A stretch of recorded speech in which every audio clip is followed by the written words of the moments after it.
Hi everyone! Good morning! I'm back! This is Sam Brusas and welcome back to my YouTube channel. Oh my gosh! This is it guys, pag-uusapan natin ngayon. Pasok sa listahan natin para sa headshot photos ng mga kandidata dito sa Miss Universe Philippines for 2024. Sino nga ba ang top 10 natin dyan? Yan ang pag-uusapan natin ngayon. But before anything else, hello Philippines and hello beautiful people, mabuhay! Kamusta kayong lahat? Sana lahat po kayo ay okay at safe ngayong araw na ito. At syempre sa lahat naman ng mga bago nating subscribers dyan, hello po sa inyo lahat. Maraming salamat guys sa pag-subscribe ninyo. Syempre dito sa channel ko at syempre sa lahat naman ng makamamasam dyan na laging sumusuporta dito. Araw-araw, lagi-lagi, maraming salamat guys sa inyo lahat. Syempre gusto ko muna magpasalamat sa lahat na nagbigay ng pa-super sticker kanina sa live natin. And then of course, gusto ko rin pasalamatan yung lahat ng tumuto. At sa mga ilan nating kaibigan na talaga naman solid na makamamasam dyan. So shout out sa inyo lahat. Shout out kay Love Me O2. Maraming salamat. And then, of course, si Sonny Muscle, Star Zone, thank you. Christian Jasper Cafe, maraming salamat for watching. And then, of course, si Carlos Herves, si Lucas Manlabao, thank you so much. Ayan, so kanina talagang active na active sila sa comment section. And then, sino pa bang mga hindi natin nabate? Si Sonny Muscle, thank you so much. Saka kay Andrea Chinchua. Thank you.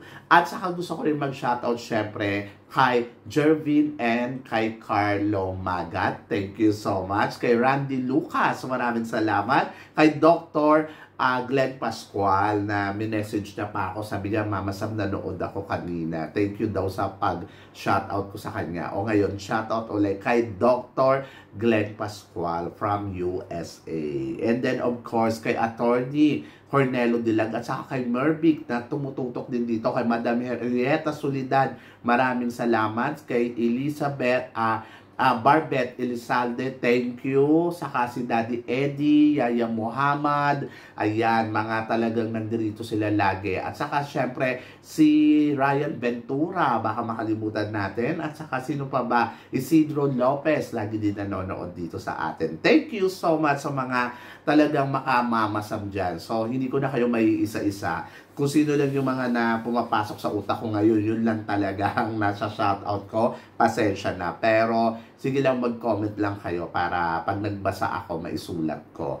At na nga guys, syempre ang pag-uusapan natin ngayon, yung top 10 natin ngayon dito sa headshot photos natin dito sa Miss Universe Philippines. Kasi nga kanina, ang hiningi ko sa inyo kung sino yung top 5 ninyo. At bongga ha, grabe. Talagang kahit kayo, nahirapan kayong pumili. But syempre, iba din talaga ang mga taste ninyo at panalo. And then, ako naman ngayon naman, i-share ko naman sa inyo kung sino ang napili kong top 10. Talagang pinag-isipan ko pa siya, paulit-ulit ko siya tinignan at hindi lang ako ang tumingin. Nag-survey din ako sa mga ilan kong kaibigan ng mga Thai, kung sino yung nagustuhan nila. Tapos, nagtanong din ako kay Nu kung sino yung nagustuhan niya.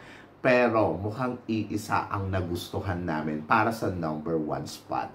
Naaalala ko noong 2023, kahit balikan ninyo yung video ko dito sa portrait photos ng mga kandidata sa Miss Universe Philippines, ang isa sa mga napili natin noong 2023 ay si Michelle D. Yes, si Michelle D ang top list ko noon.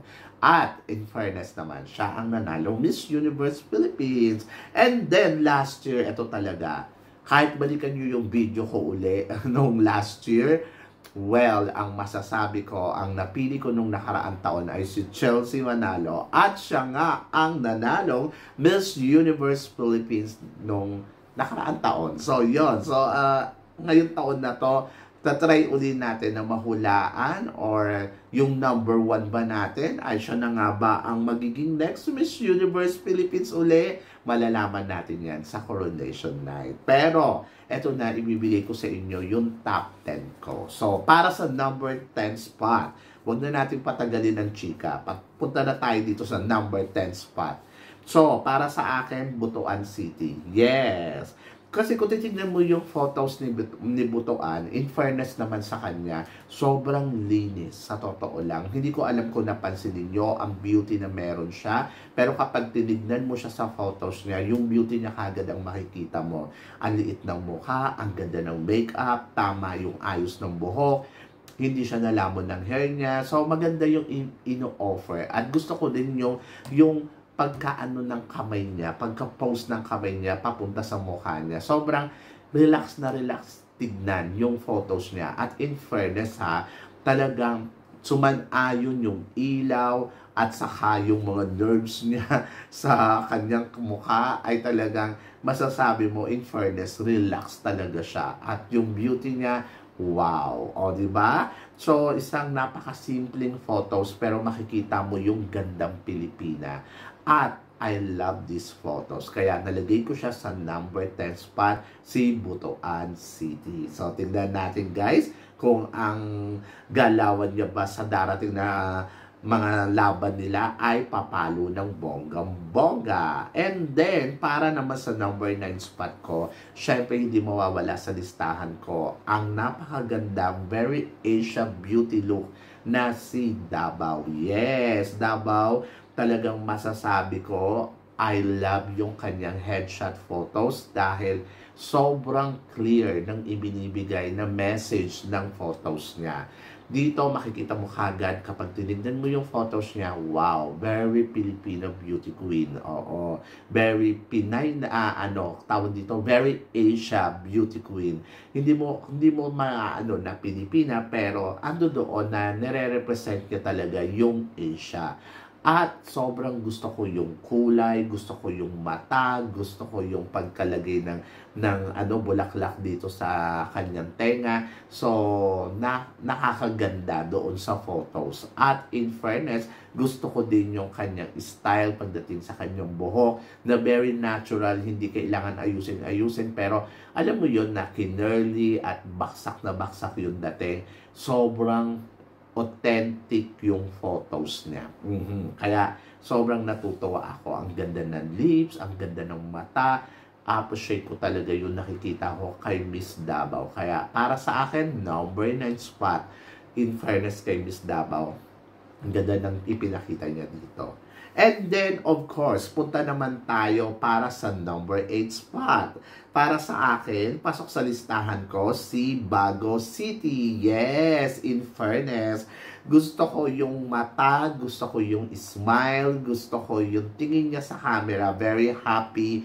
Ang makikita mo sa kanya, happy person. At in fairness, nahawig niya dito si Maxine Medina. Lalo na pag tumawa na si Maxine. So, very Pinay, very Oriental beauty ang ino-offer ng photos na to. At nagustuhan ko yung kanyang posing, yung kanyang smile, tingin sa camera, at yung makeup. Hindi matapang, hindi makapal, sobrang tama sa timpla. So, I love the way she is.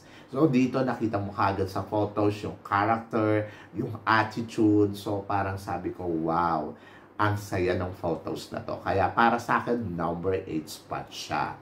And then, of course, punta naman tayo para sa number 7 spot. Sa number 7 spot, para sa akin, pasok naman si Nueva Ecija. Yes, so Nueva Ecija, si Chanel Olive Thomas. In fairness, pinaghandaan, pinag-aralan, maganda ang kuha. So, sabi ni No kanina, yung tinanong ko siya, medyo matured. Sabi ko, talagang na siya, may edad na. Pero dito sa photos na to, ipinakita ni Chanel na she is a beauty queen ever. So, gusto ko yung pagkatingin niya sa camera, gusto ko yung makeup, gusto ko yung buhok, na-appreciate ko yung photos niya, in fairness. So, natutuwa ako sa nakikita ko sa kanya kasi dito, ipinakita pa rin ni Nueva Ecija na she is a beauty queen. At etong photos na to, isa tong kuha ng isang dating beauty queen. O, di ba? Na ngayon ay lumalaban sa Miss Universe Philippines para sa pangalawang pagkakataon. So, gusto ko yung nakikita ko sa kanya. At maganda yung portrait photos niya. Kaya para sa akin, number 7 spot, Nueva Ecija, Chanel Olive Thomas. So, punta naman tayo para sa number 6 spot. Medyo mahirap yung aking desisyon kasi sobrang dami talaga ng magagandang photos at nahihirapan ako na parang sino ba yung ilalagay mo sa pwestong to. Pero eto, hindi ako magdadalawang isip na ilagay ang photos syempre para sa number 6 spot ni Miss Muntinlupa. Actually, si Muntinlupa, yung pinakita ko yung photos neto kahapon sa mga Thai, sabi nila, Pocahontas. Ayun kagad yung pumasok sa utak nila. Ay, hindi lang isa, dalawa, tatlo ang nagsabi na Pocahontas ang datingan niya. Kahit sino, ganun din yung naging reaction. Very Pocahontas. Pero kasi, dito sa photos ni Winwin, very beauty queen siya para sa akin. At tulad din ni Chanel Thomas na ito yung mga kuha ng mga beauty queen. Sobrang parang feeling ko ang dali sa kanilang pumost ng ganito kasi alam na nila kung paano sila haharap sa camera para kuhanan ng photos. Kumbaga, kumbaga, hindi sila mahihirapan sa challenge. Alam na nila kung paano sila titingin sa camera. Kaya ang resulta ng photos ay maganda, malinis, maganda ang makeup, maganda ang ayos ng kilay, at maganda ang pagkakapost. At para sa akin, isa siya sa mga pinakamagandang photos. Kaya nilagay ko siya sa number 6 spot. Yes! Medyo mahirap magdesisyon pero sa totoo lang, ay nako, nagandahan ako sa kanya ng bonggang-bongga. At para naman sa number 5 spot natin. So, eto, maraming nagsasabi na ang ganda ng kuha niya dito. Yung iba nalagay siya sa number 1. Pero sa akin, nalagay ko siya sa number 5. So, ang kuha ni Miss Bohol. Yes, si Miss Bohol, isa siya sa ngayon sa mga nakikita natin na very competitive dito sa competition na to. At possible din na talagang makatungtong siya ng top 5 sa Miss Universe. Pero kasi kapag tinignan mo kasi si Bohol, yung i-represent niya talagang true beautiful queen. Oo, maganda, relax ang mukha, malinis ang mukha, mukhang yayamanin, mukhang mamahalin, mukhang mabango, sabi nila. And, ayan, gusto ko yung ayos ng buhok, gusto ko yung kulay ng buhok, gusto ko yung makeup niya dito. Hindi ganun kakapal, hindi ganun kaano. Pero, nagtaka lang ako kasi yung sa upper lips niya, sobrang parang iba yung kulay doon sa lower lips niya. Hindi ko alam kung sinadya ba nila to para mapansin talaga kung tititigan mo. Pero sabi ko, may something wrong doon sa lipstick. Parang magkaiba ng kulay. But she's still beauty. Maganda yung mata, maganda yung ayos ng makeup, at maganda yung ipinapakita ng photos. Kaya para sa akin, number 5 spot, si Bohol. And then, of course, punta naman tayo sa number 4 spot. O, di ba? Medyo nakakaloka. Ang hirap talaga pumili kasi ang daming magagandang photos. Pero si Miss Baguio para sa akin ay nasa number 4 spot. Baguio. Maganda si Baguio kapag tinignan mo siya doon sa photos, diretso ka sa mukha niya, sobrang ang ganda ng mukha. Very beauty queen ang ino-offer talaga ng photos na to. Ang hindi ko lang nagustuhan dito sa photos na to, yung volume ng kanyang buhok. Yung parang pag tinignan mo kasi overall yung photos, ang makikita mo, yung buhok, nakaka-distract. Sana, eto, hindi nila binolume, hinayaan na lang nilang bumaksa para mas na-emphasize ng maigi yung mukha niya. Pero in fairness, dito sa makeup niya, sa the way kung paano siya tumingin sa camera, talagang masasabi mo, si Miss Baguio is some beauty queen na pwede mong dalhin sa Miss Universe. At gusto ko yung nakita kong ayos, makeup, everything. Pero except lang dun sa volume ng buhok. Maganda sana yung setup ng buhok. Pero kasi parang kulang na lang, takpan na lang nila ng buhok ni yung buong picture, di ba? Anyway, number 4 spot, mahirap marating to dahil sa dami talaga na mga naglalaban-laban dito. So, punta na tayo sa number 3 spot. Ay nako, medyo mahirap to kasi parang feeling ko, ang dami talagang deserve din no?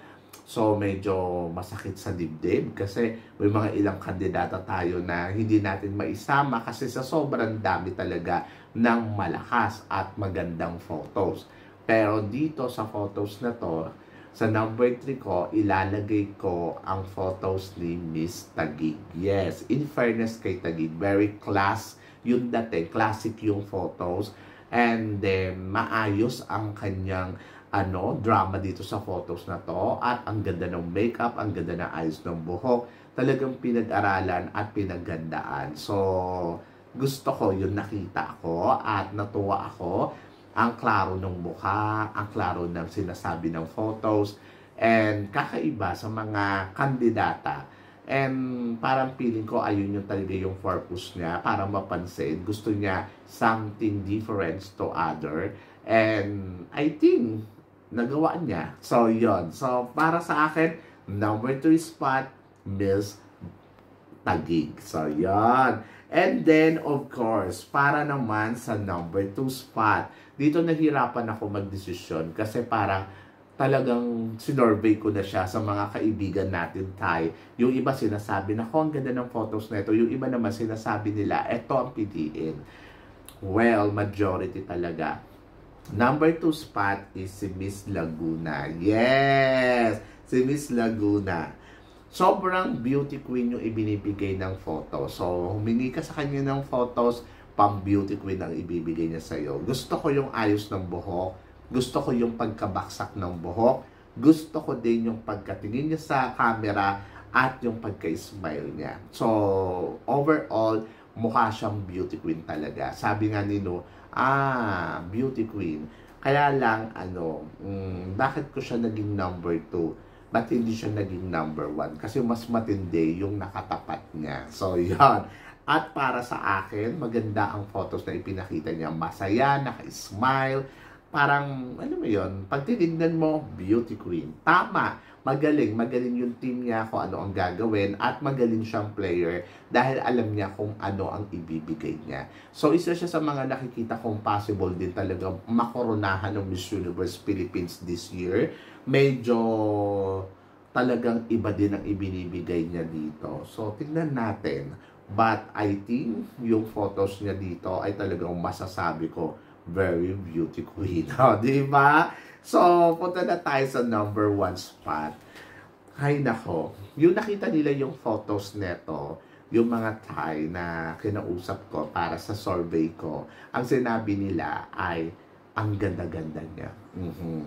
Beauty queen. Yes. At totoo naman, very beauty queen naman talaga ang Atisa Manalo. So, si Miss Quezon Province ang number 1 para sa akin. Hindi dahil sa favorite natin siya, dahil siguro talaga yung ibinigay niya dito ay maganda talaga. Kung ganda ang pag-uusapan, maganda talaga. Yung walang budol. So, yon. Maganda ang mata niya. In fairness sa mga portrait niya, kung ikukumpara mo to, ay makikita mo na ay ang saya niya dito. Mas relax, mas maganda yung timpla ng photos, hindi matapang, hindi makapal yung makeup. Very light lang yung makeup. At gusto ko din yung baksak ng hair niya. Gusto ko din yung pagkatingin niya sa camera. Very Miss Philippines, ganon. So, very Miss Universe, ganon. So, yon, nakakaloka. So, para sa akin, number 1 spot ko para sa mga photos na to ng mga kandidata, para sa headshot photos ng mga kandidata sa Miss Universe Philippines for 2025 is Atisa Manalo. So, yan! So, sila yung mga napili ko, sila yung nagandahan ako, sila yung parang mas nalinisan ako sa mga nakikita ko.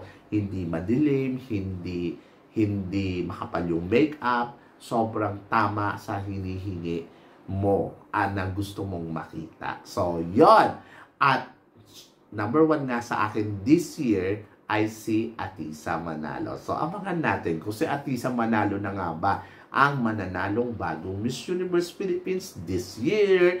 So, yon. So, guys, ano guys ang tingin ninyo dito sa pinag-uusapan natin? Sino ba ang nag-number 1 sa'yo? So, please comment below para at least malaman ko naman kung ano naman ang chika mo dito sa mga pinag-uusapan natin. So, yon. So, syempre maraming salamat sa inyong lahat sa suporta at pagmamahal na binibigay ninyo syempre dito sa channel ko. At sa mga hindi pa po nakaka-subscribe, please don't forget to click like and subscribe my channel at i-click nyo na rin po ang notification bell para more updated kayo sa aking mga chika. Sabi nga ganon, always keep smiling and always think positive lang. So guys, huwag kayong mag-alala, magtiwala lang tayo sa itaas. Kaya guys, hanggang dito na lang, hanggang sa muli nating chikahan. See you tomorrow. Thank you guys.